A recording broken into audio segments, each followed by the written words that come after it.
ధర్మశాస్త్రము మోషే ద్వారా అనుగ్రహింపబడిన కృపయు సత్యమును యేసుక్రీస్తు ద్వారా కలిగాను. అందరూ చదవండి, అందరం కలిసి చదువుదాం. ధర్మశాస్త్రము మోషే ద్వారా అనుగ్రహింపబడిన కృపయు సత్యమును యేసుక్రీస్తు ద్వారా కలిగెను. దేవుని యొక్క వాక్యాన్ని మనం చూస్తున్నప్పుడు ధర్మశాస్త్రము అనగానే అది మనకు అవసరం లేదు అనుకొని కొందరు అనుకుంటున్నారు. ముఖ్యమైన విషయం ఏమంటే,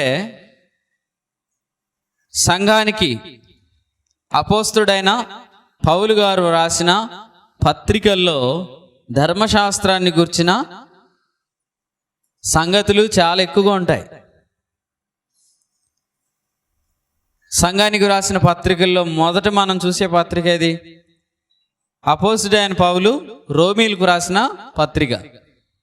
రోమీలకు రాసిన పత్రికలో అసలు చాలా ప్రాముఖ్యమైన అంశం ఏంటంటే కృపా ధర్మశాస్త్రమే. అందుకనే నాకు ఇది తెలియదు, నాకు ఇది రాదు అని ఎవరు అనుకోకండి, ప్రభు మనకు నేర్పిస్తాడు. ఇంకో సంగతి ఏంటంటే, నాకు అవసరం లేదని అస్సలు అనుకోకండి, ఎందుకంటే మనమందరం కూడా నేర్చుకోవాలి. దేవుని వాక్యంలో ధర్మశాస్త్రం అనేది రెండు విధాలుగా ప్రస్తావించబడింది. మనం చదువుకున్న వచనంలో ఏ విధంగా ప్రస్తావించబడింది అనేది మనం తర్వాత వచ్చి మాట్లాడదాం. కానీ ఆ రెండు ప్రస్తావనలు ఏంటి అనేది మాత్రం చూద్దాం. రోమీలకు రాసిన పత్రిక చూడండి, 3వ అధ్యాయం. రోమీలకు రాసిన పత్రిక 3వ అధ్యాయం. అవసరమైనప్పుడు ఈ ప్రజెంటేషన్లో ఉన్న ముఖ్యమైన పాయింట్లు మనం స్లైడ్స్లో చూద్దాం. అంతవరకు దేవుని వాక్యాన్ని వచనాల ద్వారా విందాం. రోమీలకు రాసిన పత్రిక 3వ అధ్యాయం వచనం 21 గమనించండి. ఇట్లుండగా ధర్మశాస్త్రమునకు వేరుగా దేవుని నీతి బయలుపడుచున్నది. దానికి ధర్మశాస్త్రమును ప్రవక్తలను సాక్ష్యమిచ్చుచున్నారు. ఈ వచనంలో ధర్మశాస్త్రం అనే మాట ఎన్నిసార్లు ఉంది? ఎన్నిసార్లు ఉందండి? 2 సార్లు ఉంది. 2 సార్లు ఉంది. కానీ 2 సార్లు ఉన్న ధర్మశాస్త్రం ఒకటి కాదు. ఎందుకంటే ధర్మశాస్త్రం నాకు వేరుగా దేవుని నీతి అన్నాడు. ధర్మశాస్త్రమునకు వేరుగా దేవుని నీతి అన్నాడు. ఈ ధర్మశాస్త్రం ఏమంటారంటే నిబంధన అంటారు. చెప్పండి నాతో, ఏమంటారు? నిబంధన. క్రింద ఇంకో ధర్మశాస్త్రం ఉంది కదండి, దాన్ని ఏమంటారంటే వాక్యము అంటారు. ఏమంటారు? వాక్యము. మొదటి కీర్తనలో యెహోవా ధర్మశాస్త్రమునందు దివారాత్రము ఆనందించు ధ్యానించువాడు ధన్యుడు అన్న ధర్మశాస్త్రం నిబంధన అంటారా, వాక్యం అంటారా? దేవుని వాక్యం. కాబట్టి ధర్మశాస్త్రం అంటే 2 విధాలుగా ప్రస్తావించబడింది. ఒకటి, ధర్మశాస్త్రం అనగానే నిబంధన, ఆ ధర్మశాస్త్రం వేరు.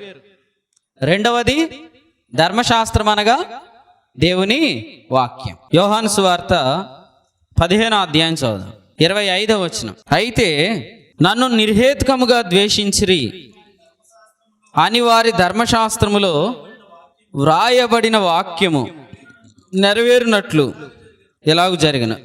వినండి, ధర్మశాస్త్రం అంటే ఏమని చెప్పారు మీరు? 1 నిబంధన, 2 దేవుని వాక్యం. నన్ను నిర్హేతుకముగా ద్వేషించిరి అని వారి ధర్మశాస్త్రంలో వ్రాయబడింది అన్నాడు. అసలు ఈ వచనం ఎక్కడుంది? ఉందో చెప్పండి. కీర్తనలో ఉంది. మరి కీర్తనల గ్రంథాన్ని ఇక్కడ ఏమని చెప్పాడు? ధర్మశాస్త్రం అని చెప్పాడు. వాస్తవంగా ధర్మశాస్త్రం అంటే ఏది? మనం చదివితే దేవుని వాక్యం అనే ధర్మశాస్త్రం ఏది? మోషే రాసిన గ్రంథం ఏది? ఆదికాండము, నిర్గమకాండము, లేవీకాండము, సంఖ్యాకాండము, ద్వితీయోపదేశకాండం కదండి. ఈ 5 మోషే గారు రాసిన మోషే గ్రంథం, ధర్మశాస్త్ర గ్రంథం, దేవుని వాక్యం. అయితే కీర్తనల గ్రంథాన్ని కూడా ఏమన్నాడు? ధర్మశాస్త్రము అని అన్నాడు. ఎందుకు అన్నాడంటే, కొన్నిసార్లు కీర్తనల గ్రంథాన్ని కూడా ధర్మశాస్త్రం అని ఎందుకు అన్నాడంటే, కీర్తనలు కూడా దేవుని వాక్యం కాబట్టి. మాత్రమే కాదు, ఇంకొక పోలిక ఏంటంటే ఆదికాండం, నిర్గమకాండం, లేవీకాండం, సంఖ్యాకాండం, ద్వితీయోపదేశకాండం, ఈ 5 కాండాలు కీర్తనల గ్రంథాల్లో ఎన్ని స్కందాలు ఉన్నాయి? పంచమ స్కందాలు ఉన్నాయి కదా. మీరు ఎప్పుడైనా చదివినప్పుడు గమనించండి. ప్రథమ స్కందం, ద్వితీయ స్కందం, తృతీయ స్కందం, చతుర్థ స్కందం, పంచమ స్కందం. ఈ 5 స్కందాలు 5 కాండాలకు సూచనగా ఉన్నాయి. అందుకని ప్రథమ స్కందం ఆదికాండ కాలాన్ని, ఆదికాండంలో ఉన్న విషయాలను తెలియజేస్తుంది. ద్వితీయ స్కందం నిర్గమకాండంలో ఉన్న విషయాలు తెలియజేస్తుంది. తృతీయ స్కందం లేవీ కాండంలో ఉన్న విషయాలను తెలియజేస్తుంది. చతుర్థ స్కందం సంఖ్యాకాండంలో ఉన్న విషయాలు తెలియజేస్తుంది. పంచమ స్కందం ద్వితీయోపదేశ కాండంలో ఉన్న సంగతి తెలియజేస్తుంది. కాబట్టి ఇప్పుడు ధర్మశాస్త్రం అంటే ఏమని అర్థం చేసుకోవాలి అంటే, ధర్మశాస్త్రం అంటే దేవుని వాక్యమే, కానీ కొన్నిసార్లు అది నిబంధన అని ఉంది కదా, అసలు దాని అర్థం ఏంటి అనేది కూడా మనం క్లియర్గా అర్థం చేసుకోవాలి. ఎందుకంటే ఇటీవల ఏం జరిగిందంటే, ధర్మశాస్త్రం అని కొంతమంది అనగానే ధర్మశాస్త్రం అంటే దేవుని వాక్యం కదా అని కొంతమంది పొరపాటు పడేవాళ్ళు కూడా ఉన్నారు.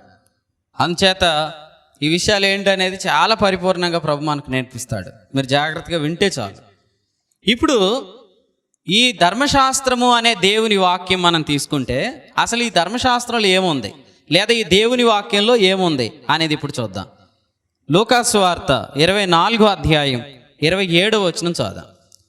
లూకాసు వార్త 24వ అధ్యాయం 27వ వచనం. మోషేయు సమస్త ప్రవక్తలు మొదలుకొని లేఖనములన్నిటిలో క్రీస్తు ఏం చెప్పాడండి? తన్ను గూర్చిన వచనాల భావము వారికి చెప్పాడు. కాబట్టి ఇప్పుడు ధర్మశాస్త్రంలో ఎవరున్నారు? ప్రభు అయిన యేసుక్రీస్తు. నిబంధన అంటారా, దేవుని వాక్యం అంటారా? దేవుని వాక్యం. అందుకనే మోషే గ్రంథం అన్నా, ధర్మశాస్త్ర గ్రంథం అన్నా, ధర్మశాస్త్రం అన్నా, ఒకవేళ అందులో క్రీస్తును గూర్చి ఉన్నది, క్రీస్తును గూర్చిన సాక్ష్యము అంటే అది దేవుని వాక్యం. ఇంకా క్లియర్గా మళ్ళీ ఒకసారి మనసు పెట్టి చదవండి. మళ్ళీ మోషేయు సమస్త ప్రవక్తలను మొదలుకొని లేఖనములన్నిటిలో తన్ను గూర్చిన వచనముల భావం వారికి తెలిపాను. మీరు ఇలా రాసుకోండి, నేను చెప్తాను, ఆ పాయింట్ రాయండి, అందరు రాయండి. ధర్మశాస్త్ర గ్రంథంలో క్రీస్తును గూర్చి వ్రాయబడిన. ధర్మశాస్త్రం రాసింది ఎవరు? ధర్మశాస్త్ర గ్రంథాన్ని రాసింది ఎవరు? మోషే. కాబట్టి ఇప్పుడు మోషే ఎవరిని గూర్చి రాశాడు? అదే అండి, మోషే ఎవరిని గూర్చి రాశాడు? క్రీస్తును గూర్చి రాశాడు. యోహాను సువార్త 5వ అధ్యాయం 46-47 చదువుదాం. మోషే నన్ను గూర్చి వ్రాసెను, ఆ మాట పట్టుకోండి. మోషే నన్ను గూర్చి రాశాను. అందరు చెప్పండి, మోషే ఎవరిని గూర్చి రాశాడు? Very good. మోషే ఎవరిని గూర్చి రాశాడమ్మా? మోషే ఎవరిని గూర్చి రాశాడంటే యేసుక్రీస్తుని గూర్చి రాశాడు. ఎక్కడ రాశాడు? అది ధర్మశాస్త్రంలో. మీరు లేఖనాలన్నా కరెక్టే, కానీ మన పాఠం ఏ పాయింట్లో వెళ్తుందో అలాగే రండి నాతో పాటు. మోషే ఎక్కడ రాశాడండి? ధర్మశాస్త్రంలో రాశాడు. ఎవరిని గూర్చి రాశాడు? క్రీస్తుని గూర్చి రాశాడు. మోషే ధర్మశాస్త్రంలో ఎవరిని గూర్చి వ్రాయబడింది? క్రీస్తుని గూర్చి వ్రాయబడింది. ఏమని రాశాడు? అది చదువుదాం. అసలు క్రీస్తు ఎవరు, ఏమని రాశాడు, లేదా క్రీస్తు ఎవరు, ఒక మాట చదువుదాం. రోమాపత్రిక 10వ అధ్యాయం 4వ వచనం. విశ్వసించు ప్రతివానికి నీతి కలుగుటకై క్రీస్తు ఎవరు? క్రీస్తు ఎవరు? ధర్మశాస్త్రమునకు సమాప్తి. క్రీస్తు ధర్మశాస్త్రానికి సమాప్తి. క్రీస్తుని గురించి ఎవరు రాశారు? ఎక్కడ రాశాడు? అయితే స్టేట్మెంట్ ఎలా రాసుకుందాం, రాయండి. నెక్స్ట్ పాయింట్ చెప్తాను. ధర్మశాస్త్ర గ్రంథంలో ధర్మశాస్త్రమునకు సమాప్తి అయిన క్రీస్తుని గురించి రాయబడిన. అసలు దేవుని వాక్యానికి సమాప్తి అనే మాటకు అర్థం ఉందా? దేవుని వాక్యానికి క్రీస్తు సమాప్తి అనే మాటకు అర్థం ఉందా? ఖచ్చితంగా లేదు. కాబట్టి ఇక్కడున్న ధర్మశాస్త్రం ఏంటి? నిబంధన.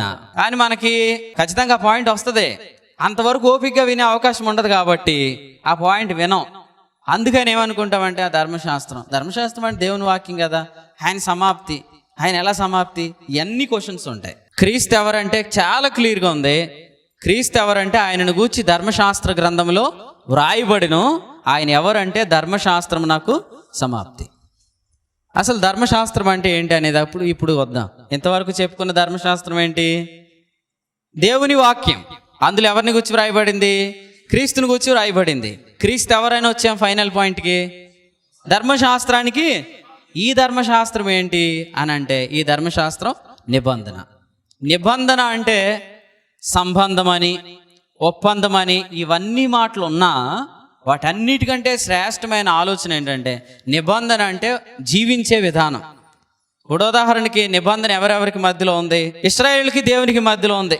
తర్వాత ఇప్పుడు నిబంధన ఎవరెవరికి మధ్యలో ఉంది? సంఘానికి దేవునికి, సంఘానికి దేవునికి, ఇశ్రాయేలుకు దేవునికి, సంఘానికి దేవునికి మధ్యలో ఉన్న దాన్ని ఏమంటారు? క్రొత్త నిబంధన, పాత నిబంధన అనే తర్వాత కానీ ఏమంటారు? దాన్ని నిబంధన అంటారు. ఈ నిబంధనలో జీవించే విధానం ఎలా ఉంటుంది? ఉదాహరణకి భార్య భర్తలు ఉన్నారు, వారిద్దరి మధ్య ఉన్న సంబంధం ఏంటి? వివాహ బంధం కదా. ఇప్పుడు ఈ సహోదరి ఆ సహోదరుడి పట్ల వారికి ఉన్న సంబంధాన్ని బట్టి ప్రవర్తిస్తుంది, మాట్లాడుతుంది, పిలుస్తుంది, ప్రవర్తిస్తుంది.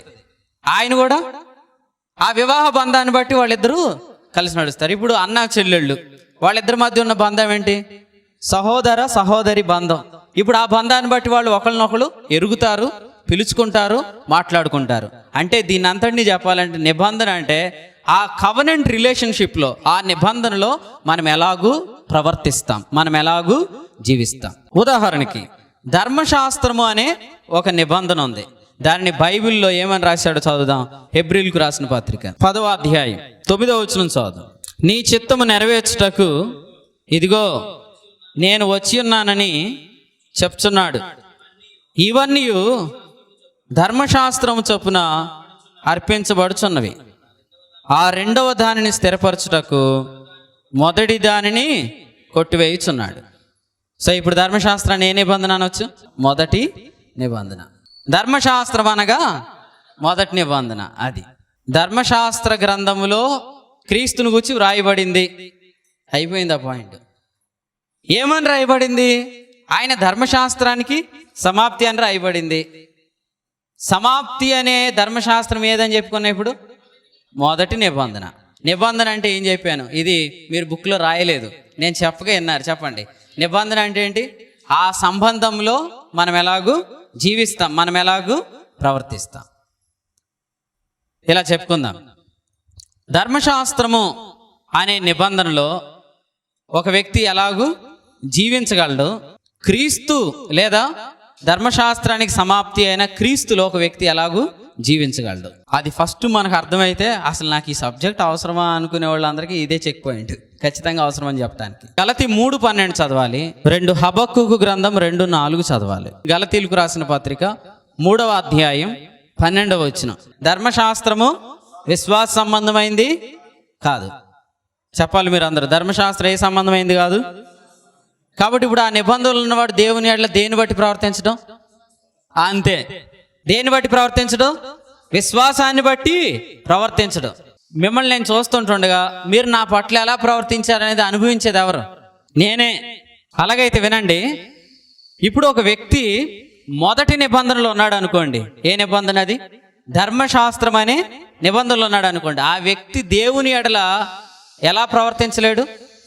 విశ్వాసమును బట్టి ప్రవర్తించలేడు. ఎవరు చెప్పారు ఈ మాట? గలతీ 3:12 చెప్పింది. గలతీలకు రాసిన పత్రిక 3:12లో ఉంది, ధర్మశాస్త్రము విశ్వాస సంబంధమైనది కాదు. అసలు ఇందాక నుంచి ధర్మశాస్త్రం అంటున్నారు, దీన్ని కూడా తేల్చేయండి అంటే తేల్చేస్తున్నాను. చూడండి, ఇంతకుముందు మనం చెప్పుకున్న ధర్మశాస్త్రం ఏది? దేవుని వాక్యం, క్రీస్తుని గూర్చి వ్రాయబడిన ధర్మశాస్త్రం, అది దేవుని వాక్యం. కానీ దీనికి ఏమని పేరు పెట్టాం? మనం చదివాం, మొదటి నిబంధన. మొదటి నిబంధనలు ఎన్ని ఆజ్ఞలు ఉన్నాయి? 10 ఆజ్ఞలు ఉన్నాయి లేదండి? 10 ఆజ్ఞలు ఉన్నాయి లేదా? 10 ఆజ్ఞలు ఎక్కడ వ్రాయబడ్డాయి? రాతి పలకల మీద వ్రాయబడ్డాయి కదా.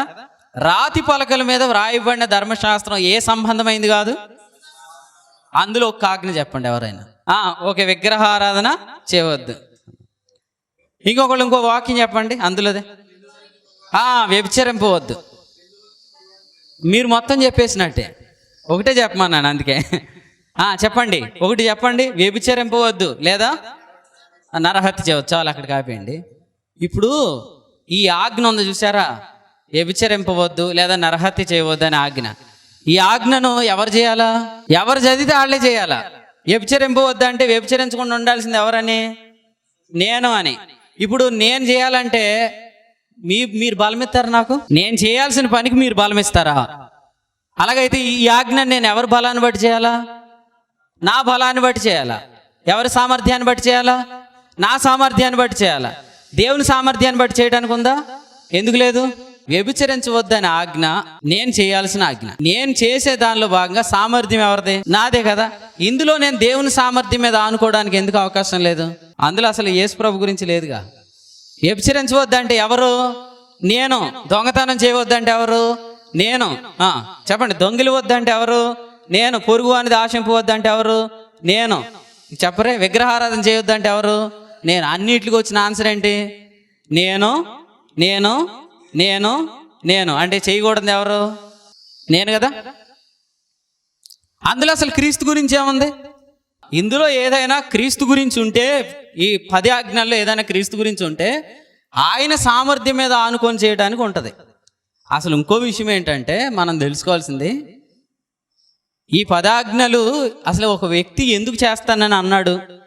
ఎందుకు చేస్తానన్నాడంటే ఇది చేయటం ద్వారా నేను నీతిమంతుడు అవుతాను అనే ఉద్దేశంతో వచ్చాడు. మరి అప్పుడు ఎవరి సామర్థ్యం అడగాల? ఎవరిది అడగటానికి లేదు, ఆయన సామర్థ్యంతో చేయాలా. అందుకని ఇది ఏ సంబంధమైంది కాదు? విశ్వాస సంబంధమైంది కాదు. కాబట్టి ఇప్పుడు 10 ఆజ్ఞలు ఎలాంటివంటే మానవుడు తన సామర్థ్యంతో చేయాల్సినవి. మానవుడు ఎప్పుడైతే తన సామర్థ్యంతో చేశాడో దాన్ని ఏం కాదన్నాడు? అది విశ్వాస సంబంధమైంది కాదన్నాడు. ఎందుకు అన్నాడు? మరి మనకు రెఫరెన్స్ ఉండాలి కదా. చదువుదాం. కొరింథీయులకు రాసిన మొదటి పత్రిక 2వ అధ్యాయము ఒకసారి 5వ వచనం చూడండి. కొరింథీయులకు రాసిన మొదటి పత్రిక 2వ అధ్యాయం 5వ వచనం. మీ విశ్వాసము మనుషుల జ్ఞానమును ఆధారం చేసుకొనక. విశ్వాసానికి ఆధారం ఏంటి? దేవుని శక్తి. గలతి 3:12 ప్రకారం ధర్మశాస్త్రం ఏ సంబంధమైంది కాదు. కాబట్టి ధర్మశాస్త్రం ఆచరించేవాడు ఏ శక్తిని ఆధారం చేసుకోలేడు. ఇప్పుడు ఎవరి సామర్థ్యంతో చేయాలా? నా సామర్థ్యంతో చేయాలి. కాబట్టి మొదటి నిబంధనలో మానవుడు దేవుణ్ణి తన సామర్థ్యంతో ప్రేమించాలనుకుంటాడు, తన సామర్థ్యంతో అనుసరించాలనుకుంటాడు. ఇంకా చెప్పాలంటే అక్కడ పాపం చేయకుండా ఉండాలంటే ఒకరోజు అంటాడు నా వల్ల కాదంటాడు. ఎందుకన్నాడంటే అప్పుడు దాకా తప్పు చేయకుండా ఉంది ఎవరి శక్తితో? తన శక్తితో. అందుకని ఏమంటాడు? నా వల్ల కాదంటాడు. నేను డైరెక్ట్గా ఒక ప్రశ్న అడుగుతాను, మీరు చాలా జాగ్రత్తగా ఆలోచించి చెప్పాలి. ఇశ్రాయేలుకు దేవుడు ఈ 10 ఆజ్ఞలు ఎక్కడిచ్చాడు? సీనాయి కొండ దగ్గర. చాలా మందికి తెలుసు, దేవునికి స్తోత్రం. ఎక్కడిచ్చాడండి? సీనాయి కొండ దగ్గర. ఎవరికి ఇచ్చాడు? ఇశ్రాయేలుకి ఇచ్చాడా? ఇశ్రాయేలుకి ఇచ్చాడంటే అప్పటికే ఇశ్రాయేలు జనాంగం ఏర్పడింది. వాళ్ళు ఇశ్రాయేలు జనాంగంగా ఏర్పడక ముందు ఎక్కడున్నారు? ఐగుప్తులు ఉన్నారు కదా అండి. ఇప్పుడు చూడండి, ఐగుప్తులో వాళ్ళు ఉన్నప్పుడు ఈ 10 ఆజ్ఞలే దేవుడు వారికి ఇచ్చుంటే ఇప్పుడు వాళ్ళు బయటికి రావాలంటే ఎవరి సామర్థ్యం బట్టి రావాలా? వచ్చేవారంటారా? వాళ్ళు ఖచ్చితంగా రారు. ఎందుకో తెలుసా? వాళ్ళు ఏం పాట పాడారు చూడండి ఒకసారి. నిర్గమకాండం 15వ అధ్యాయం 2వ వచనం. యెహోవాయే నా బలము నా గానము. వాళ్ళ పాట ఏంటి? యెహోవాయే నా బలము. అందరు చెప్పండి. వాళ్ళ పాట ఏంటి? యెహోవాయే నా బలం. అప్పటికి 10 ఆజ్ఞలు ఇంకా ఇవ్వలేదు. వాళ్ళు ఎందుకు నా బలం అన్నారు తెలుసా? వాళ్ళలో ఎవ్వరు కూడా తమ శక్తిని వినియోగించి బయటకు రాలేదు కాబట్టి. ఇప్పుడు ఏమంటారంటే బయటికి ఎలాగా దైవశక్తిని ఉపయోగించుకొని బయటకు వచ్చాం, ఇప్పుడు మా శక్తిని అనుసరించి మేము కనాన్లోనికి వెళ్తామన్నారు. ఇప్పుడైనా మేము మా శక్తిని వినియోగించి కనాన్లోనికి వెళ్తామన్నారు. సరే అబ్బాయిలు వెళ్ళండి, రెడీ, స్టార్ట్, 1 2 3 అన్నాడు. అంతే. వీళ్ళందరూ అన్నారు ఆ మనుషులు మనకంటే బలవంతులు, వారి దృష్టికి మేము మిడతల వలె ఉన్నాము అన్నారు. అంటే ఇప్పుడు వీళ్ళకి ఎప్పుడు అర్థమైంది విషయం?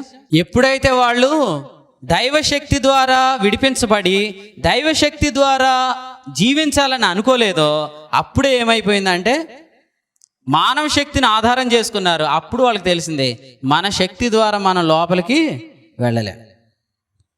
బయటికి తెచ్చిన వాడే లోపలికి కూడా తీసుకెళ్తాడు. బయటికి ఎక్కడి నుంచి తెచ్చాడు? ఐగుప్తులో అండి. లోపలికి ఎక్కడికి తీసుకెళ్తాడు? కనాన్లోనికి. ఇప్పుడు నేను అందరు చెప్పేది వినాలా? దేవుడు మనల్ని ఎక్కడి నుంచి బయటికి తెచ్చాడు? పాపములో నుండి. ఇప్పుడు ఎక్కడికి ప్రవేశపెడతాడు? పాపము చేయకుండుట అందులోకి ప్రవేశపెడతాడు. కొంతమంది కంట పాపం నుండి విడిపించబడటానికి యేసు ప్రభు కావాలా, పాపం చేయకుండా ఉండటానికి నేను చాలు. అందుకనే ఫెయిల్ అవుతారు. అసలే మనంతట మనమే తప్పు చేయకుండా జీవించాలి అని అనుకుంటే అది తప్పు చేయకుండా జీవించడంలో కాదు, పాపము నుండి రక్షించబడటంలో నీ పేరే రక్షకుడు అని పెట్టుకోవచ్చుగా. మళ్ళీ సువార్త చెప్పినప్పుడు ఎంత తేటగా చెప్తారు, ఎంత మంచిగా చెప్తారు. ఏమని? యేసు అనగా రక్షకుడు. సూటి ప్రశ్న, యేసు కేవలం పాపము నుండి విడిపించడానికి రక్షకుడా? విడిపించబడిన తర్వాత పాపం చేయకుండా కాపాడగలిగిన రక్షకుడు కాదా? అవునా కాదా? మీలో చాలా మంది ఆలోచన చేయాల్సిన విషయం ఇది. ఎందుకంటే ఇది కేవలము ఇప్పుడు కాదు, ఇశ్రాయేలు కాలం నుండి జరుగుతుంది. వాళ్ళు బయటకు వచ్చింది ఎలాగూ? దైవశక్తి ద్వారా. కొంతమంది బాగా పట్టుకుంటున్నారు, దేవుని స్తోత్రం. మన ప్రయాస వ్యర్థమో కాదు ఖచ్చితంగా. వాళ్ళు బయటకు వచ్చింది దైవశక్తి ద్వారా. కనాన్లోనికి వెళ్ళాలనుకునేది దేని ద్వారా? వారి శక్తి ద్వారా. ఇప్పుడు వాళ్ళ శక్తి అనేది ఎప్పుడు వినియోగించడం ప్రారంభించారు? ఈ కవనెంట్ అనేది మారిపోయింది, నిబంధన అనేది మారిపోయింది. ఎక్కడ మారింది? సీనాయి పర్వతం దగ్గర. అందుకనే ధైర్యంగా కొంతమంది చెప్పే ఆన్సర్ ఏంటి తెలుసా? మీరు రక్షించబడ్డారా? రక్షించబడ్డాం బ్రదర్. అంటే పాపక్షమాపణ పొందారా? పొందాం బ్రదర్. మీరు దేవుని పిల్లేనా? దేవుని పిల్లే. నెక్స్ట్ క్వశ్చన్, మీరు పాపం చేయకుండా జీవిస్తున్నారా? ఆ విషయం దేవునికి నాకు మధ్యలో మీరు అడగొద్దు అంటారు. ఎందుకంటే వాళ్ళు డైలీ ఫేస్ చేస్తుంది ఇదే కాబట్టి. ఒక్కసారి బైబిల్ ఏం చెప్పాడు ఒకసారి చదవండి. గలతీయులకు రాసిన పత్రిక 3వ అధ్యాయం 1వ వచనం. ఓ అవివేకులైన గలతీయులను ఏమన్నాడు? పాపులు అన్నాడా? అనలేడు. ఎందుకంటే గలతీలో ఉన్న వాళ్ళు అంటే గలతీలో ఉన్న సంఘములు. గలతీ అంటే ప్రాంతం, ఆ ప్రాంతంలో చాలా సంఘాలు ఉన్నాయి. గలతీలో ఉన్న సంఘాలు అంటే వాళ్ళు ఆల్రెడీ రక్షించబడిన వారు. అందుకని వారిని ఏమని పిలవలేదు? పాపులారా అని పిలవలేదు. కానీ ఏమన్నాడు? అవివేకులారా అన్నాడు. ఎందుకన్నాడు? చూడండి ఇప్పుడు 3వ వచనం. మీరెంత అవివేకులైతిరా. ఇలా చెప్పుకుందామా? ఇశ్రాయేలుకి ఆపాదించి చెప్పండి. ఐగుప్తులో నుండి బయటకు రావటానికి ఆత్మానుసారముగా ఆరంభించి కనానులోనికి ప్రవేశించడానికి శరీరానుసారంగా పరిపూర్ణవుదురా. అంతే కదా? వాళ్ళకైనా మనకైనా పాఠం ఒకటే. పాఠం ఎలా ఒకటైద్దన్నా అని అంటే చెప్తానేనండి, అందరూ వినాలి. ఇశ్రాయేలుని బయటికి తెచ్చింది ఎవరు? దేవుడేనా అండి? ఏ నిబంధనను బట్టి తెచ్చాడు? అప్పుడు 10 ఆజ్ఞలు వచ్చాయా? కాబట్టి ఖచ్చితంగా 10 ఆజ్ఞలైన నిబంధన ద్వారా బయటికి తీసుకురాలే. మరి ఏ నిబంధన ద్వారా తెచ్చాడు అంటే మీరు తర్వాత స్టడీ చేయండి. ఒకవేళ ప్రభు సహాయం చేస్తే మనం అందులోకి వెళ్దాం. నిర్గమకాండం 2:24. నిర్గమకాండం 2:24 అలా రాసుకొని ఇటు చూడండి. నిర్గమకాండం 2:24. అబ్రహాము, ఇస్సాకు, యాకోబులతో తాను చేసిన నిబంధనను జ్ఞాపకము చేసుకున్నాడు. ఏ నిబంధన ఇది? ఇశ్రాయేలుతో చేసిన నిబంధన ఏది? సీనాయి పర్వతం దగ్గర ఇశ్రాయేలుతో చేసిన నిబంధన ఏది? ధర్మశాస్త్రం. అబ్రహాంతో చేసిన నిబంధన ఏది? మనకు తెలియకపోయినా యేసు ప్రభువుని నమ్మిన వారందరూ అబ్రహాం పిల్లలు కదా. మరి అబ్రహాము పిల్లలం అవుతున్నామంటే మన ఈ రోజు ఉన్న నిబంధనే ఆ రోజు అబ్రహాం కూడా ఉన్నాడు. ఆ నిబంధన పేరు ఏంటంటే అది విశ్వాస సంబంధమైన నిబంధన. సీనాయి పర్వతం దగ్గర వచ్చిన నిబంధన ఏది? విశ్వాస సంబంధము కాని నిబంధన, ధర్మశాస్త్రం. సో సింపుల్గా ఇలా చెప్పొచ్చు అండి. ఐగుప్తులోంచి వాళ్ళు బయటకు రావటానికి వాళ్ళు ఒక నిబంధన అనుసరించారు. కనాన్లోనికి ప్రవేశించడానికి వాళ్ళు ఇంకో నిబంధన అనుసరించారు. సీనాయి పర్వతం దగ్గర ఏం జరిగింది? కవనెంట్ మారిపోయింది, నిబంధన మారిపోయింది. నిబంధనలు మార్చేశారు. ఎవరు మార్చేశారు? ఇశ్రాయేలీలు. ఏ నిబంధన మార్చేశారు? ఐగుప్తులోండి వాళ్ళు బయటకు తెచ్చిన నిబంధన వద్దని కనాన్లోనికి మరొక నిబంధన ఆశ్రయించారు. వెళ్ళలేదా? ఇశ్రాయేలీలు ఐగుప్తులోంచి బయటకు వచ్చారా అంటే మీరు ఇక్కడే ఉన్నారు. దేవునికి స్తోత్రం. ఇశ్రాయేల్ కనాన్లోనికి వెళ్ళారా? ఇలా అనుకుందాం. ఒకవేళ వాళ్ళు వెళ్ళారంటే ధర్మశాస్త్రాన్ని కూడా ఏముందని? శక్తి ఉందని. అప్పుడు దేవునికి కూడా ఏముందని? కొంచెం వెర్రితనం ఉందని. ఎందుకు? దేవుని పక్షంగా ఒక ఆయన పత్రికలు ఏం రాశాడు? మీరు నిబంధన మారుస్తారా, మీరు అవివేకులని రాశాడు. అలాంటప్పుడు ఒక ఇశ్రాయేలీలను మీరేమంటారు? ఇశ్రాయేల్ మీరేమంటాను కొంత మమ్మల్ని అయితే తిట్టేస్తున్నారు, మేము లోకు దొరికాం కాబట్టి అవివేకులారా అన్నారు. మరి వాళ్ళు ఐగుప్తులోంచి బయటికి వచ్చారు, ధర్మశాస్త్రం పట్టుకొని కనాన్లోనికి వెళ్ళారు. మరి వాళ్ళు వెళ్ళినప్పుడు మేము ఎందుకు అవివేకులు, దేవుడు అవివేక అంటారు. అవునా కదా? కాబట్టి ఖచ్చితంగా వాళ్ళు వెళ్ళకూడదు. వారి నిబంధన మార్చారు కదా. ఇప్పుడు చదవండి యెహోషువ గ్రంథం. మీరు ఇంటికి వెళ్ళాక చదివండి, మొత్తం 24 అధ్యాయాలు. కానీ ఇప్పుడు మాత్రం హెబ్రీ పత్రిక చదువుదాం. హెబ్రీ పత్రిక 4వ అధ్యాయం 8వ వచనం. యెహోషువ వారికి కనాను కలుగు చేసిన ఎడల, స్వాస్థ్యము కలుగు చేసిన ఎడల, ఇంకా ఆ దేశము కలుగు చేసిన ఎడల, ఆ తరువాత మరి ఒక దినమును గూర్చి ఆయన చెప్పకపోను. ఈ మాటను బట్టి చెప్పండి, యెహోషువ కలుగు చేసిన ఎడల అన్నాడంటే యెహోషువ ద్వారా వాళ్ళు వెళ్ళనట్టు. ఎందుకంటే చెప్తాను వినండి. దేవుడు ఐగుప్తు నుంచి వాళ్ళని బయటికి తెచ్చాక మళ్ళీ వాళ్ళు ఐగుప్తులోకి వెళ్ళారా? అంటే ఐగుప్తుకు దాసులు అయ్యారా? ఇక ఎన్నటికి కారన్నాడు ఆయన. మీరు చదవండి బైబిల్, అద్భుతంగా ఈ మాట ఉంది. ఐగుప్తుకి ఇక వారు దాసులు కాదు. అప్పుడప్పుడు వాళ్ళ హృదయాలు ఐగుప్తు వైపు తిరిగాయి, కానీ వాళ్ళకి ఎన్నటికి ఐగుప్తుకు దాసులు కారు. మరి అలాంటప్పుడు వారు నిత్యం దేనికి దాసులు అవ్వాలా? కనానుకు దాసులు అవ్వాలి కదా. పాపము నుండి విమోచించబడి, చెప్పండి, నీతికి దాసులైతే ఇందుకు దేవునికి స్తోత్రం. పాపము నుండి ఎలా విడిపించబడ్డాం? ఇక ఎన్నటికి పాపానికి దాసులు కావనట్టు. మరి నీతికి ఎంతకాలం దాసులం? నిత్యం దాసులం అవుతాంగా. కానీ ఇశ్రాయేలు కనానులోనికి ఎంతకాలం ఉన్నారు? చాలా కొద్ది కాలమే. హిస్టరీకి వెళ్తే వాళ్ళు కనానులోనికి వెళ్ళారు, నెబుకద్నెజర్ రాజు వచ్చాడు, మళ్ళీ వాళ్ళు తమ దేశాన్ని కోల్పోయారు. దీన్ని బట్టి వాళ్ళు సంపాదించుకోలేదా? స్వతంత్రించుకోలేదు. ఇది లాజికల్గా చెప్పేది కాదు, స్క్రిప్చరల్గా చెప్పేది. ఇది మన తెలివితేటలతో చెప్పేది కాదు, వాక్యం చెప్పింది స్పష్టంగా. నాకు ఈ విషయాలు ఏమీ అర్థం కాలేదన్న వాళ్ళందరికీ వందనాలు చెప్తున్నాను. దేని గురించి చెప్పమంటారా? ఇవన్నీ మనకు అర్థం కాకపోయినా పర్లేదు, ఒక పాయింట్ అర్థం కావాలి. పాపము నుండి విడిపించే శక్తి మనకు లేదు, పాపం చేయకుండా కాపాడుకునే శక్తి కూడా మనకు లేదు. ఈ రెండిట్లో నేను పేర్లు పెట్టమంటాను, మీరు కరెక్ట్గా జతపరచాలి. పాపం నుండి విడిపించబోట ఐగుప్త, కనానా. పాపము నుండి విడిపించబోట ఐగుప్త అంటారా, కనాన్ అంటారా? పాపం చేయకుండా జీవించడం ఐగుప్తు అంటారా, కనాన్ అంటారా? కనాన్. Very good. ఐగుప్తు నుండి బయటికి తెచ్చింది ఎవరు? కనాన్లో ప్రవేశపెట్టేది కూడా ఎవరు? అందుకే పాపం నుండి మనల్ని విడిపించిన వాడికే ప్రతిదినం పాపం చేయకుండా మనల్ని కాపాడే శక్తి ఉంది. కాకపోతే ఏం జరిగిందంటే ఇక్కడ మనం నిబంధన మారుస్తున్నాం దేవునితో. అంతవరకు మన మంచితనాన్ని ప్రదర్శించాం, రక్షణ పొందినప్పుడు కేవలం ఆయన్నే బేస్ చేసుకొని రక్షణ పొందాం. కానీ ఇప్పుడు మనం వినే వర్తమానాలు ఏమైపోయినాయంటే మన సామర్థ్యాన్ని బేస్ చేసుకొని, మన యొక్క శక్తిని మనం ఆనుకొని మనం తప్పు చేయకుండా జీవించాలని ప్రయత్నం చేస్తున్నాం. బయటికి ఎవరో చెప్పకపోయినా బైబిల్ ఏం చెప్పిందో చూద్దాం. రోమాపత్రిక 7:5 చూడండి. రోమీలకు రాసిన పత్రిక 7వ అధ్యాయము 5వ వచనం.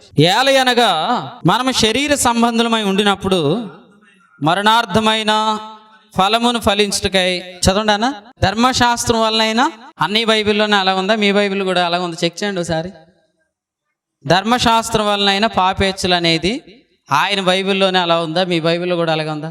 ఎంతమంది బైబిల్లో అలాగే ఉంది చెప్పండి. ధర్మశాస్త్రం వలనైనా పాపేచ్చులు అనే పదం ఉందా లేదా? అలాగైతే ధర్మశాస్త్రం దేనికి కారణమైద్ది? పాపేచ్ఛల కారణమైద్ది. ఎందుకు? ధర్మశాస్త్రం ఏం కాదు, విశ్వాస సంబంధమైంది కాదు. ధర్మశాస్త్రంలో ఉన్న ఆజ్ఞలు ఒక ఆజ్ఞ చెప్పండి. వ్యభిచారం చేయవద్దనే ఆజ్ఞ వ్యభిచారం చేయకుండా మనల్ని కాపాడలేదు. నరహత్య చేయవద్దనే ఆజ్ఞ నరహత్య చేయకుండా మనల్ని కాపాడలేదు. ఒకవేళ కాపాడగలిగితే మీరు కాదు, నేను కాదు, ఇశ్రాయేల్ చరిత్ర చెప్పాలి. ఏమని? ఇశ్రాయేల్ కనాను దేశంలోనికి వెళ్ళారని. వెళ్తే ఏం జరగాల? బబులోను పరిపాలించకూడదు. బబులోను పరిపాలించింది హిస్టరీలో. ఎందుకు పరిపాలించింది? పొందుకోవాల్సిన వాళ్ళు వర్తమానం పొందుకోకపోతే పొందుకోనోళ్ళు అవకాశాలు పొందుకుంటారు. ఇశ్రాయేలుకు దేవుడు వాగ్దానం చేసింది ఇశ్రాయేలు పొందుకోలేదు కాబట్టి ఈ భూమి మీద పరిపాలించే ఒక గొప్ప ఆధిక్యతను ఇశ్రాయేలు కోల్పోయింది. ఇప్పటికీ అది స్వతంత్రించుకోలేదు. ఖచ్చితంగా చెప్పవచ్చు.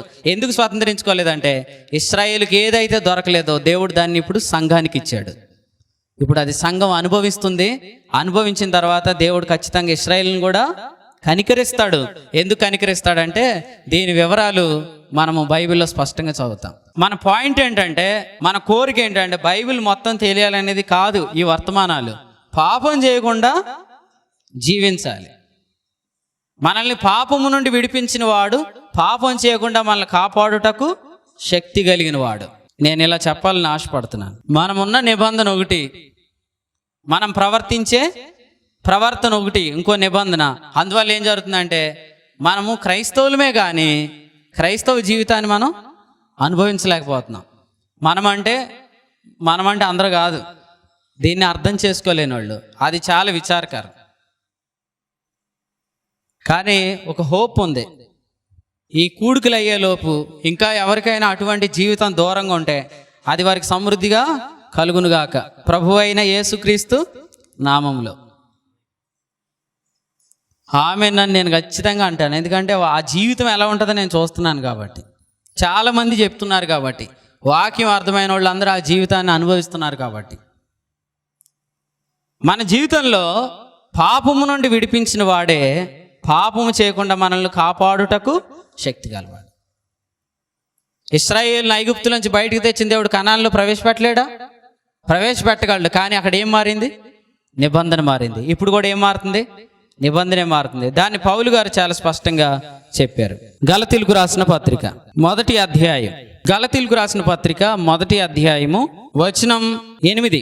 మేము మీకు ప్రకటించిన సువార్త గాక మరి ఒక సువార్త మేమైనను పరలోకము నుండి వచ్చిన దూతైనను మీకు ప్రకటించిన ఎడల అతడు శాపగ్రస్తుడు అవును గాక. Okay, thank you. Next reference చదవండి. మీరు అంగీకరించిన సువార్త గాక, అలా చదవండి.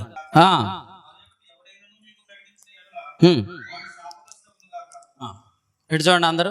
సువార్త ఎన్నిసార్లు ప్రకటించబడింది? చదువుకున్న వచనాలు బట్టి జస్ట్ చెప్పండి, ట్రై చేయండి. సువార్త ఎన్నిసార్లు ప్రకటించబడింది? 2 సార్లు. మొదటిసారి ఎందుకు? అదే చెప్పండి. మొదటిసారి ఎందుకు ప్రకటించబడింది? పాపము నుండి విడుదల కొరకు. ఇప్పుడు ఎందుకు ప్రకటించబడుతుంది? విడిపించబడినోడికి పాపం చేయకుండా అది ప్రభువులో ఉన్న జీవితాన్ని జీవించడం కొరకు. ఇప్పుడు మొదట ప్రకటించింది ఎవరు? అపోస్తుడైన పౌలు గారు. ఇప్పుడు వాళ్ళు మరి పౌలే అస్తమాట వచ్చి వాక్యం చెప్తాడా? పోనీ పౌలు తర్ఫీదులో ఉన్నవాళ్ళు ఉన్నారా? తిమోతి ఉన్నాడు, తీతు ఉన్నాడు, ఎఫెఫ్రా ఉన్నాడు కదండి. వీళ్ళు ఏమైనా వచ్చి వాక్యం చెప్పడానికి అవకాశం ఉంది. అవకాశం ఉన్న జనులకి ఏముంటుంది అన్నాడు? ఏ చెవులు? దురద చెవులు. ఏ చెవులు? దురద చెవులు. ఆ చెవులతో విన్న వాళ్ళందరికీ అసలే మనల్ని పాపము నుండి విడిపించలేంది ఇప్పుడు పాపం చేయకుండా కాపాడిద్దా అని క్వశ్చన్ కూడా అడగకుండా వినేశారు. ఒకప్పుడు మనం పాపం నుండి విడిపించబడటానికి, రక్షించబడటానికి మన యేసుక్రీస్తుని ఎలాగూ అంగీకరించాం. ఇప్పుడు పాపం చేయకుండా జీవించడానికి యేసుక్రీస్తు మనకు ఎలాగూ ప్రదర్శించబడుతున్నాడు, ఎలాగూ ప్రొజెక్ట్ చేయబడుతున్నాడు. ఆయన ఎలా చెప్తున్నారు అనేది ఎవరు ఆలోచన చేయట్లే. అందుకనేమన్నాడు? ఆలోచన చేయని వాళ్ళందరూ ఏమన్నాడు? ఓ అవివేకులైన గలితీలారా, మిమ్మును ఎవడు భ్రమేంటి?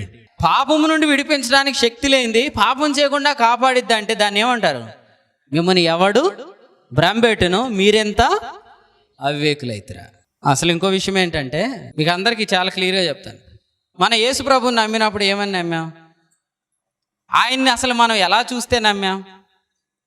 గలతీ 3:1 చెప్పాడు. చదవండి ఒకసారి. గలతీ 3:1.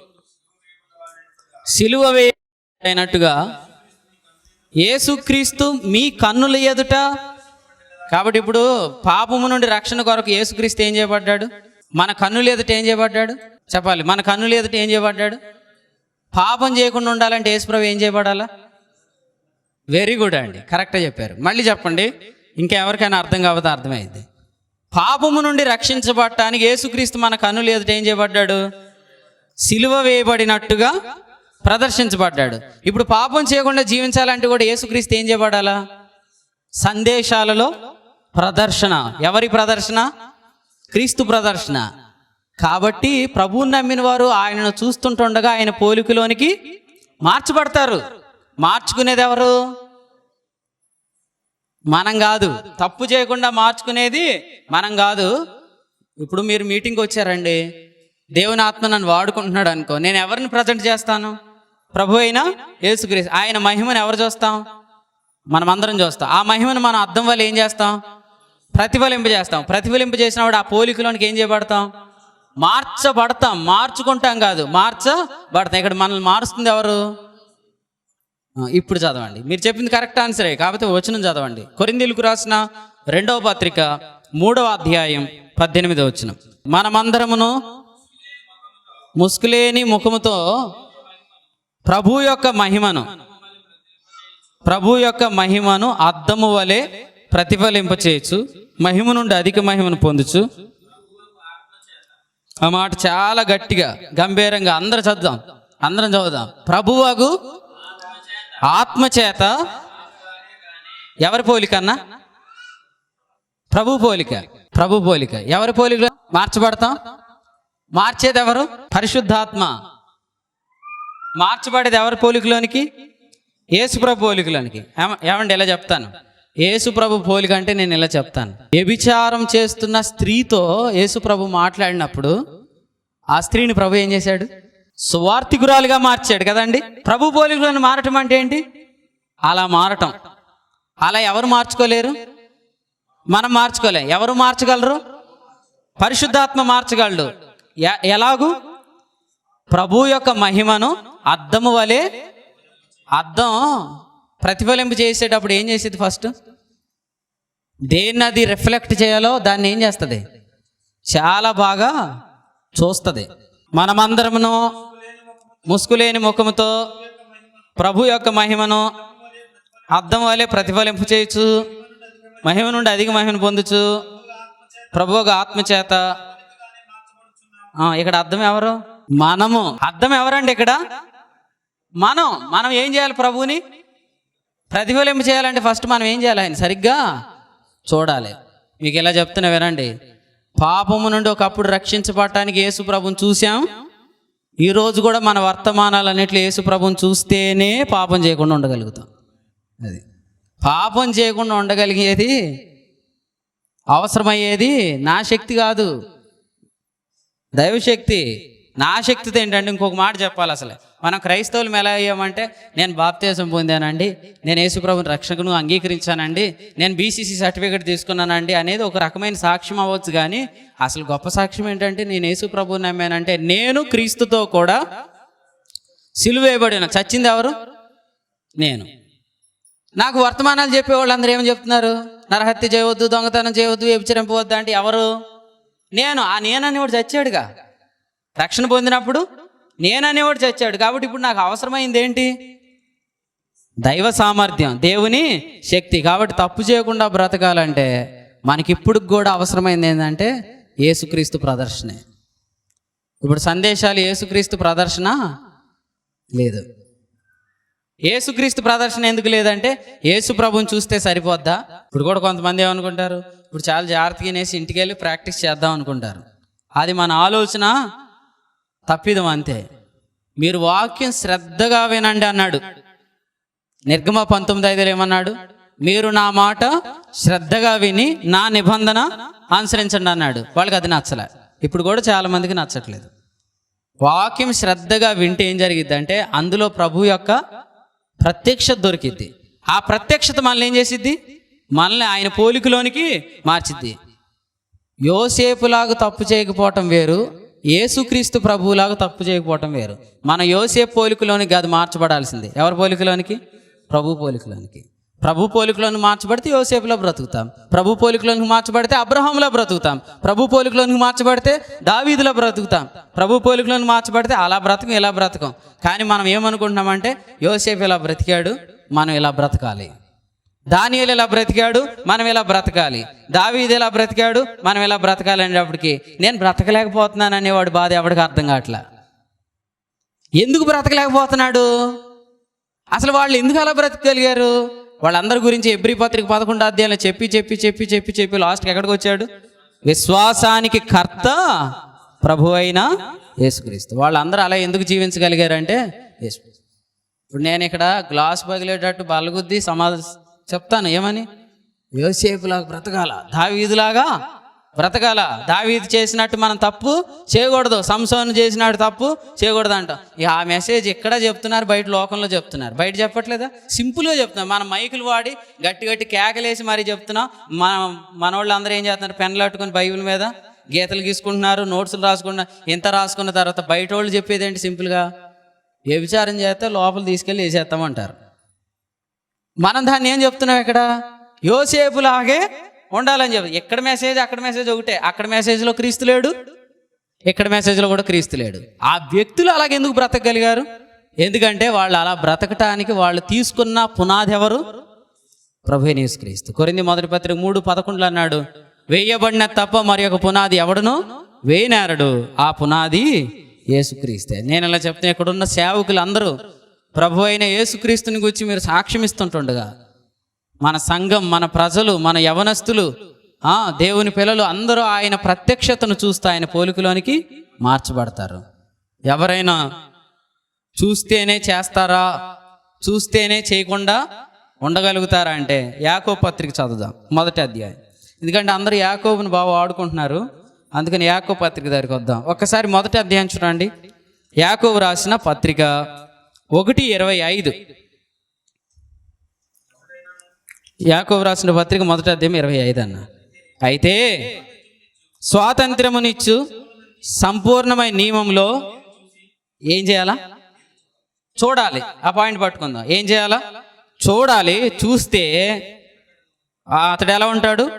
నిలకడగా ఉండి వాడు వింటాడు, మర్చిపోడు, క్రియను చేస్తాడు. క్రియను చెయ్యాలనలేదు, క్రియ చేస్తాడు అని చెప్పేశాడు. ఎవరు? వినేవాడు, చూసేవాడు. అందుకని మన వర్తమానాలు ఏంటి? చూద్దాం. అందరు చెప్పండి, మన వర్తమానాలు ఏంటి? చూద్దాం. అందరు చెప్పాలి. మన వర్తమానం ఏంటి? సిలువ పైన దొంగ రక్షణ పొందడానికి యేసుప్రభుని ఏం చేశాడు? చూశాడు. ఆ చిన్న పాయింట్ తెలియక గుడ్ ఫ్రైడే వచ్చిన రోజు అందరూ ఏం చేస్తున్నారు? యేసు ప్రభువులాగా చేస్తున్నారు. యేసు ప్రభువులాగా చేయకూడదు, యేసు ప్రభువుని చూడాలి. బూదిగంతముల నివాసులారా నా వలే చేసి రక్షణ పొందండి అన్నాడు అనుకోండి, అయిపోయినట్టు. ఇంకా నా వైపు చూచి రక్షణ పొందండి. చూచే కాడి నుంచి చేసేదాకా లాక్కొచ్చేసారు. మీరు జాగ్రత్తగా వినాలా. నేను ఇప్పుడు మీకు ఏం చెప్పానో అది మీకు ఖచ్చితంగా చూపిస్తాను. ఎక్కడి నుంచి ఎక్కడి లాక్కొచ్చారండి? చూసేగాడి నుంచి చేసేగాడికి లాక్కొచ్చారు. పోనీ చేసేగాడు ఏమైనా అందరు ఫెయిల్ అయ్యారా, పాస్ అయ్యారా? అందరూ ఫెయిల్ అయ్యారు. ఫెయిల్ అయిన వాళ్ళు కోరిక ఏంటి? అట్లీస్ట్ 35 అన్నా వేయచ్చు కదా. ఇప్పుడు బాధ అంతా అట్లీస్ట్ 35 అయినా వేయచ్చు కదా అంటే వాక్యం చెప్తుంది, ప్రతి వాని నోరు ముయ్యబడినట్లును సర్వలోకము దేవుని శిక్షకు పాత్రమగినట్లును ధర్మశాస్త్రం చెప్పుచున్న వాటన్నింటినీ దానికి లోనైన వారితో చెప్తుంది. నేను వాక్యాలు ఎందుకు చెప్తున్నానంటే, ధర్మశాస్త్రం అందరి మీద కంప్లైంట్ చేసింది, ప్రతి వాని నోరు ముయ్యబడాలి. ఎవరు క్వాలిఫైడ్ ఇక్కడ కాదు. 35 కూడా లేదు ఎవరికి. 10-1 ఎంత చెప్పండి? 10లోంచి 1 తీయండి, ఎంత? ఖచ్చితంగా 0. వాళ్ళు ఎవరో ఈరోజు మీటింగ్లు పెట్టారు, మైకులు బయటకు పెట్టారు, 10లోంచి 1 తెస్తే 0 అన్నారంటే మేము చెప్పింది లెక్కలు కాదు, మేము చెప్పింది ధర్మశాస్త్రంలో 10 ఆజ్ఞలు. ధర్మశాస్త్రంలో 10 ఆజ్ఞలు ఒక్క ఆజ్ఞలు తప్పినా అతడు అన్ని ఆజ్ఞల్లో తప్పినట్టే కదా. కనీసం 35 మార్కులు ఏమంటే అలాగా? అది చెప్పింది ఏమని? సర్వలోకము దేవుని శిక్షకు పాత్రమగుచున్నది, ఏ శరీరియు ధర్మశాస్త్ర సంబంధమైన క్రియల వలన దేవుని దృష్టికి నీతిమంతుడని తీర్చబడ్డాడు. అందుకని గొప్పలు చెప్పుకుంటున్న ధర్మశాస్త్రాన్ని ఒకరోజు పిలిచి కూర్చోబెట్టి, ఎందుకు అంత గొప్పలు చెప్పుకుంటున్నావు? నేను ఇప్పుడు తప్పు చేయకుండా ఉండాలనేగా నువ్వు నాతో మాట్లాడుతున్నావు. మరి అలాంటప్పుడు సిలువ మరణం నువ్వు పొందొచ్చుగా, యేసుప్రభు ఎందుకు పొందాడు? ధర్మశాస్త్రము చదవండి, ఇక్కడ ఏముంది? ధర్మశాస్త్రము మోషే ద్వారా అనుగ్రహించబడెను, కృపయు సత్యమును. ఇప్పుడు ఈ ధర్మశాస్త్రానికి రక్షించే శక్తి ఉంటే అప్పుడు సిలువ ఎవరు వేయబడాలా? కనీసం మోషే అన్నే వేయబడాలా. ధర్మశాస్త్రం కాకపోయినా ఆయన తెచ్చాడు కాబట్టి ఎవరు వేయబడాలా? మోషే అన్నే. మోషే వేసుకున్నాడా? సిలువ మరణం పొందాడా? అంటే ఇది పాపం నుండి అయితే విడిపించదంట, కానీ పాపం చేయకుండా కాపాడుతుందంట అని ఎవరు వాడారు దాన్ని? దాన్ని ఎలా వాడాలో తెలియని వాళ్ళు ఖచ్చితంగా వాడారు. అసలు అది మనల్ని రక్షించడానికి దానికి శక్తి లేదని తెలిసేటట్టు వాడాల. కానీ దాన్ని ఎలా వాడారు? పాపం చేయకుండా అది మనల్ని కాపాడుతుంది అనేటట్టు వాడారు. ఇలా చెప్తాను, దాన్ని వాడాల్సిన పద్ధతి తెలియని వాళ్ళు ఖచ్చితంగా దాన్ని ఇప్పటికీ వాడుతున్నారు. లేదండి మీరు చెప్పిన మాటకు ఆధారం ఉంటే చూపించండి అంటే మీరు చదవండి. తిమోతికి రాసిన మొదటి పత్రిక 1వ అధ్యాయం 10వ వచనం ఒకసారి చదవండి. ధర్మశాస్త్రము ధర్మ విరోధులకును, పాపిష్టులకును, మతదోషకులకును, పితృహంతకులకును, నరహంతకులకును, వ్యభిచారకులకును, అబద్ధ ప్రమాణికులకును, హితబోధకు విరోధి అయిన వాడు మరి ఎవడైనా ఉన్నేడల వానికి నియమించబడును. కానీ అది ఎవరికి నియమించబడలేదన్నా?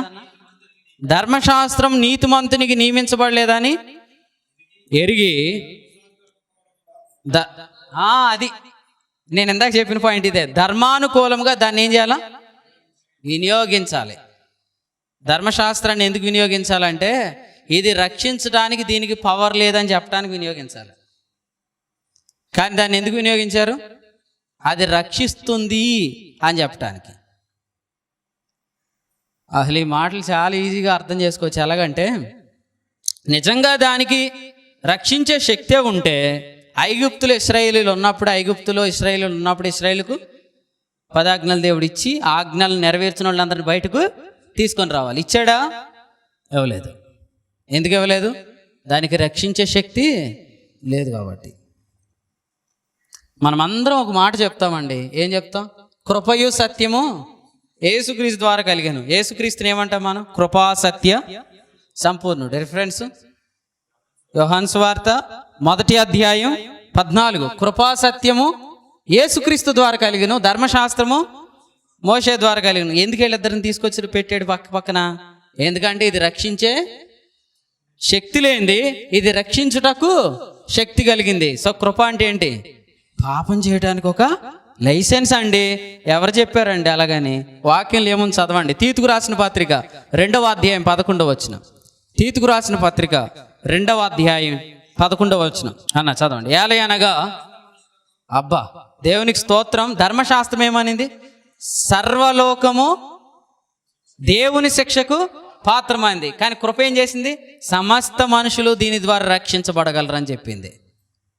నాకు ఈ మాట విన్నప్పుడు ప్రభువుని స్తుతించాలనిపిస్తుంది. ఎందుకంటే నువ్వు పనికిరాని వాడు అని చెప్పిన దాని దగ్గరికి వెళ్ళి నువ్వు పనికిరాని వాడు అని చెప్పించుకునే దానికంటే పనికిరాని వాడినైనా నేను కృప దగ్గరికి వెళ్ళి నేను నిన్ను పనికొచ్చేవాడిగా చేస్తాను అనిపించుకోవడం మంచి సంగతి. కృప ఏం చేసిందండి?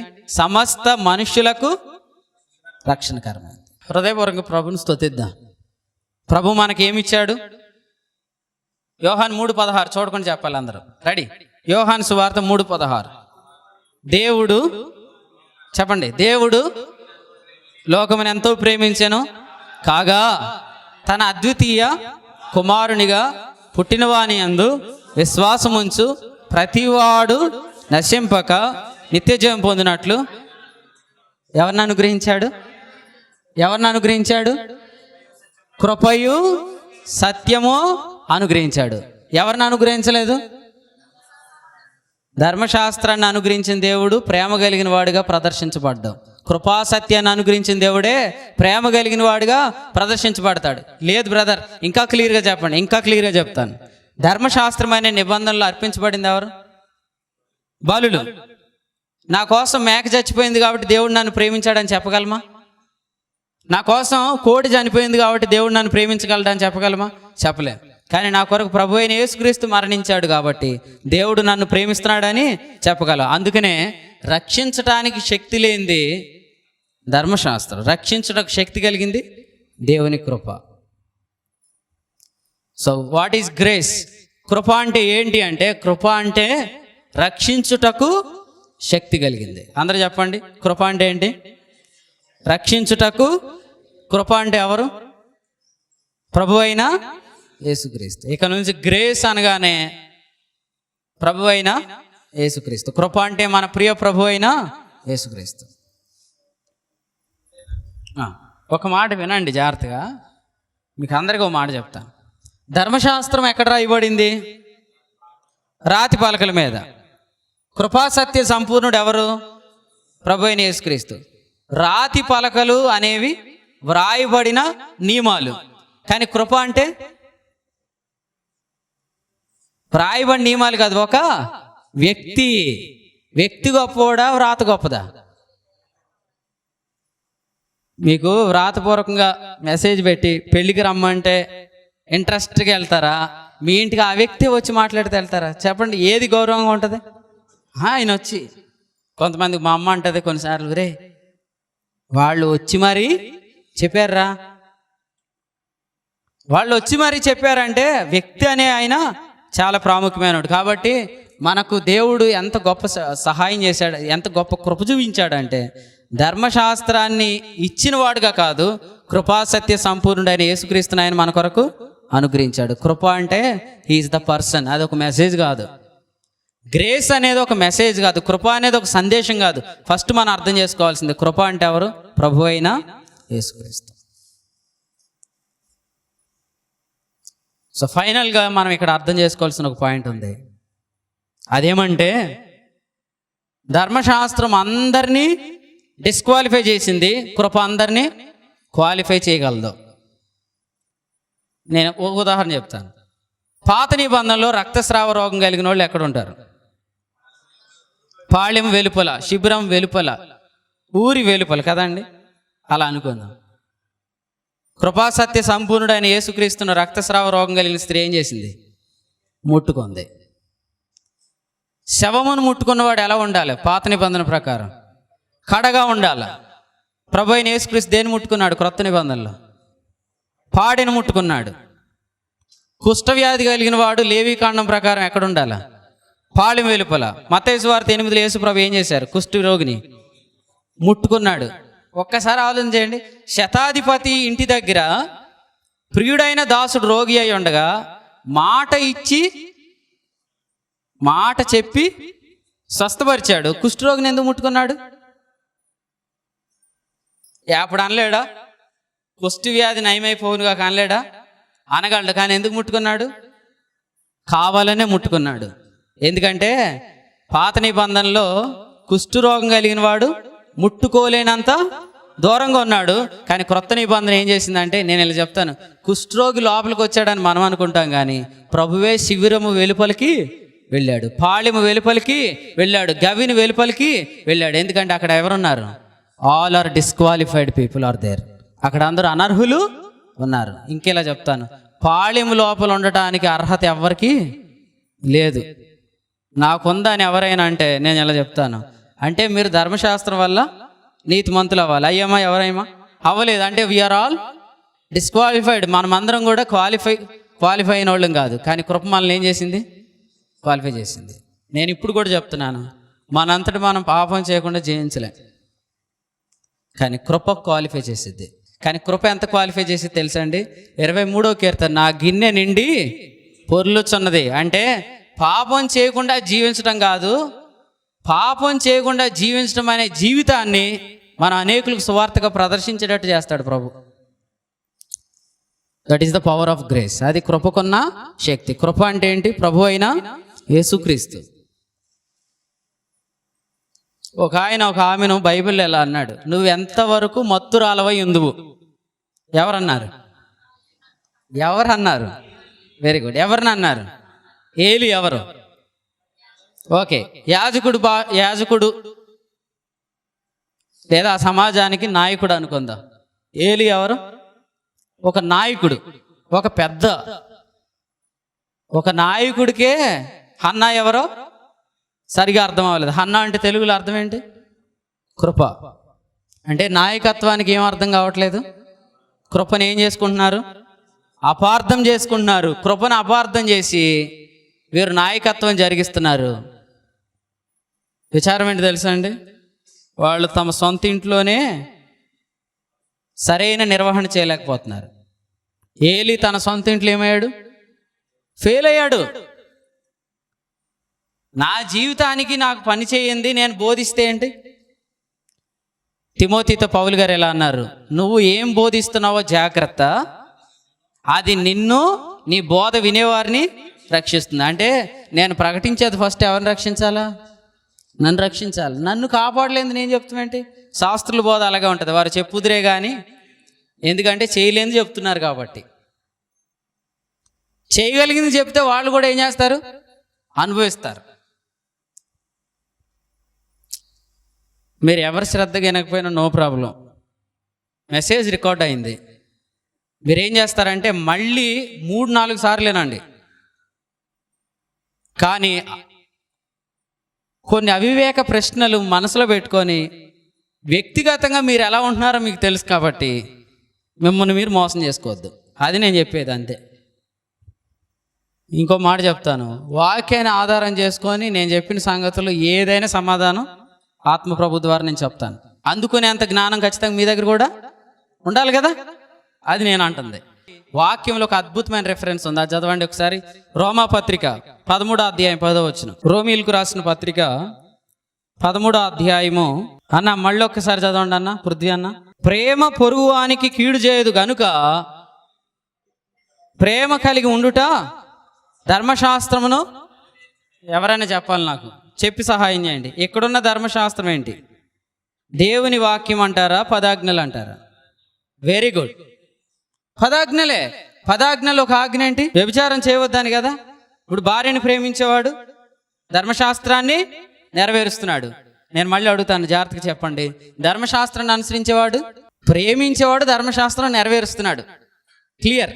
ధర్మశాస్త్రాన్ని అనుసరించేవాడు ధర్మశాస్త్రాన్ని చేయట్లేదు, దాన్ని అనుసరించేవాడు దాన్ని చేయట్లేదు, కానీ ప్రేమను అనుభవిస్తున్నవాడు దాన్ని చేస్తున్నాడు. ఇప్పుడు చెప్పండి, ప్లకార్డులు పట్టుకొని ధర్మశాస్త్రం అరిచిన వాళ్ళు గొప్పవాళ్ళ, కృపా అని అరిచిన వాళ్ళు గొప్పవాళ్ళ? కృపా అని అరిచిన వాళ్ళే గొప్పవాళ్ళు. ఎందుకంటే కృప కలిగిన వాళ్ళు అందరూ ధర్మశాస్త్రాన్ని నెరవేరుస్తారు. లేదన్నా మాకు ప్రాక్టికల్గా చెప్పండి అంటే ఒక మాట చెప్తాను. వ్యభిచారం చేసిన వాళ్ళని ఏం చేయాలి? రాళ్లతో కొట్టి చంపాలి కదా, అంతేనండి? అలాగని యేసుప్రభు దగ్గరికి వ్యభిచారం చేత పట్టబడిన స్త్రీని తీసుకొని వచ్చారు. మీలో పాపం లేనివాడు మొట్టమొదట రాయి వేయమని చెప్పింది ఎవరు? వాళ్ళు యేసుప్రభు దగ్గరికి ఎవరిని తీసుకొచ్చారు? ఎందుకు తీసుకొచ్చారు?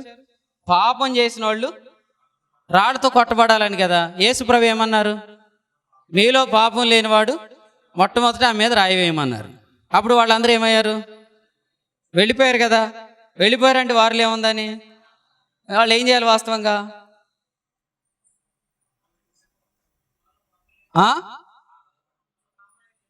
నాలో పాపం లేదని చెప్పాలి. ఓకే, టీచర్ గారు కాబట్టి చెప్పి వెళ్ళాలి, మామూలుగా వెళ్ళిపోకూడదు, చెప్పి వెళ్ళాలి అన్నట్టు ఉంది ఆయన వాదన. సరే, అలాగే అనుకుందాం. ఇంకో ట్రై చేయండి. ఆమెతో పాటు వాళ్ళు కూడా అక్కడే ఉండాలి. ఆమెకున్నంత మంచి మనసు లేదు అనుకుందాం వాళ్ళకి. కనీసం వాళ్ళు ఏ ఉద్దేశంతో వచ్చారో దాన్ని నెరవేర్చాలి కదా. వాళ్ళు వచ్చిన ఉద్దేశం ఏంటి? తప్పు చేసిన వాళ్ళు రాళ్ళతో కొట్టాలి కదా. తప్పు చేస్తుంది ఎవరు? వాళ్ళు చేస్తున్నారు కదా. వెళ్ళిపోయారంటే వాళ్ళు చేస్తున్నారు కదా. మరి వాళ్ళ పద్ధతి ప్రకారం వాళ్ళు ఏం చేయాలి? ఒకళ్ళనొకళ్ళు రాళ్ళతో కొట్టి వాళ్ళు అక్కడ చావాలా? అంటే ధర్మశాస్త్రం ఎవరికి బాగుంటుంది? ఎదుటోడికి చెప్పడానికి బాగుంటుంది, వ్యక్తిగతంగా ఆచరించడానికి బాగుంటలే. కానీ కృపాది కాదు. అమ్మా, ఎవరును నీకు శిక్ష విధింపలేదా అన్న. ఈ మనసులో ఏమనుకుంటుంది? మీలో పాపం లేనివాడు ఆ మీద రాయి వేయండి అన్నాడంటే పాపం లేనివాడు ఒక్కడున్నా నా మీద రాయి వేస్తాడు అని అనుకుంటుంది ఆ మనసులో. ఎవడైనా ఉండిపోతాడేమో అని. బర్నబా ఉన్నాడు ఇక్కడ, ఖచ్చితంగా ఉండిపోతే ఈయన రాయి ఎట్టుకొని నన్ను కొట్టేస్తాడేమో అని ఆ మనసులో బాగా భయం కలిగి ఉంది. కానీ అక్కడ ఒక మాట ఉంది, యోహాను సువార్త 8వ అధ్యాయం తర్వాత చదవండి. యేసు ఒక్కడే లేను కాబట్టి ఇప్పుడు ఏమనుకుంటుంది? ఇప్పుడు కొట్టాలంటే ఈయనే కొడతాడని. కానీ ఆయన ఏమన్నాడు? అమ్మా, నేను నీకు శిక్ష విధింపను, నీవు వెళ్ళకను పాపం చేయకంది. సరిగ్గా అర్థం కాని వాళ్ళు ఏమో వాక్యాలు చెప్తారు తెలుసా? తర్వాత మళ్ళీ ఎక్కడోకక్కడ తప్పు చేసే ఉంటుంది. వీళ్ళకి అసలు ఆధారాలు లేకపోయినా అంటారు. ఎందుకు? యేసు ప్రభు యొక్క వాక్యములో ఉన్న శక్తిని వీళ్ళు నమ్మరు కాబట్టి. కానీ మీకు చెప్తాను వినండి, యేసు ప్రభు చెప్పిన గొప్ప మాట ఏంటంటే, అమ్మా, అసలు వ్యభిచారం ఎంతమంది చేస్తారా? నీతో ఆ వ్యభిచారం చేసినోడు ఏడి? అవి అడిగాడా? అదేం అడగలేదు. అసలు వీళ్ళందరూ నీ మీద కక్ష ఎందుకు కట్టారు అని అడిగాడా?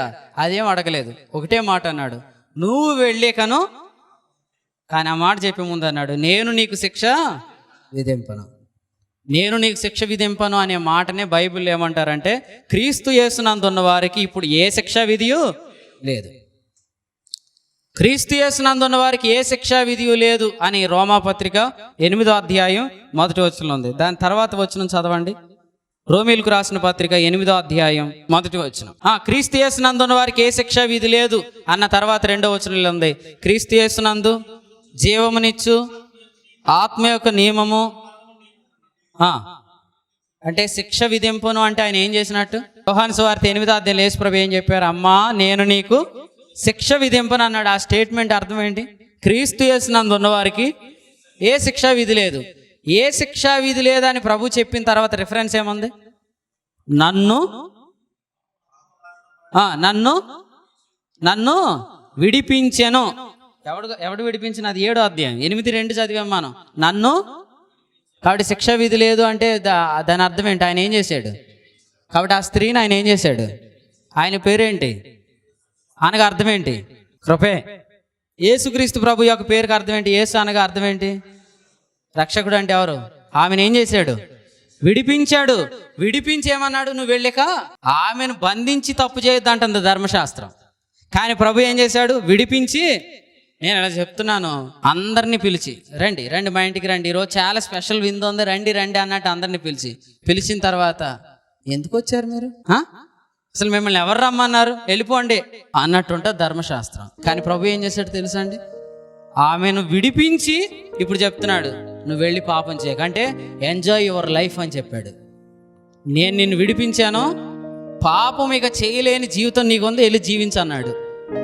కాబట్టి యేసుక్రీస్తు ప్రభు తన యొద్దకు వచ్చేవారిని ఏం చేస్తాడు?